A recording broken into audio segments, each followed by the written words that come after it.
पाकिस्तान के बलूचिस्तान प्रांत में एक बार फिर जाकर शटल एक्सप्रेस खूनी हमले का शिकार हो गई है। ये ट्रेन ईद की छुट्टियों पर घर लौट रहे सुरक्षा कर्मियों को लेकर जा रही थी। इस ट्रेन पर हुए भीषण आत्मघाती हमले में अब तक 24 लोगों की मौत हो चुकी है, जबकि दर्जनों यात्री घायल बताए जा रहे हैं। अधिकारियों की माने जाए तो मृतकों की संख्या और ज्यादा बढ़ सकती है। नमस्कार, मैं हूं अंजलि राठौर और आप देख रहे हैं न्यूज़ 18 का डिजिटल प्लेटफॉर्म। पाकिस्तान के बलूचिस्तान में ये घटना उस वक्त हुई जब Jaffar Express shuttle Quetta cantonment से रवाना हुई थी। ट्रेन में करीब 326 पाकिस्तानी सैनिक सवार बताए जा रहे थे, जो ईद की छुट्टियों के दौरान अपने गंतव्यों की तरफ जा रहे थे।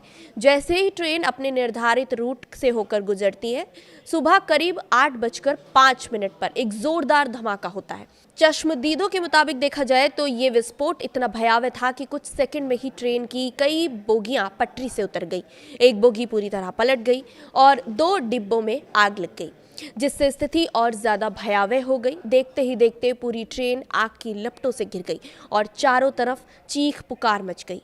प्रारंभिक जांच में ये सामने आया है कि हमला एक आत्मघाती गाड़ी के जरिए किया गया था, जिसमें 70 किलो से ज्यादा विस्फोट सामग्री भरी हुई थी। विस्फोट इतना तेज था कि आसपास खड़े हुए वाहन भी, जो गाड़ियां थी, वो चपेट में आ गई।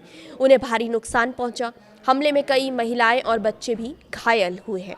धमाके की आवाज़ कई किलोमीटर दूर तक सुनाई दी गई है और घटना स्थल पर धुएं का विशाल गुब्बार भी छाया हुआ था।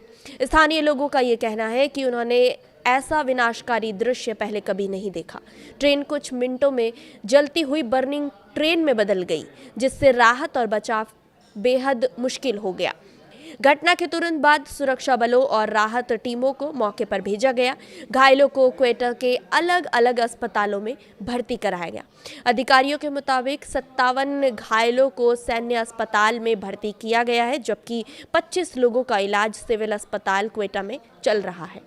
कई घायलों की हालत गंभीर बताई जा रही है। इस पूरे हमले ने पाकिस्तान की सुरक्षा व्यवस्था पर सवाल खड़े कर दिए हैं, खासकर बलूचिस्तान जैसे संवेदनशील इलाके में, जहां पिछले कुछ सालों में आतंकी घटनाएं लगातार बढ़ती रही हैं। सुरक्षा एजेंसियों का मानना है कि यह हमला पूरी तरह सुनियोजित था।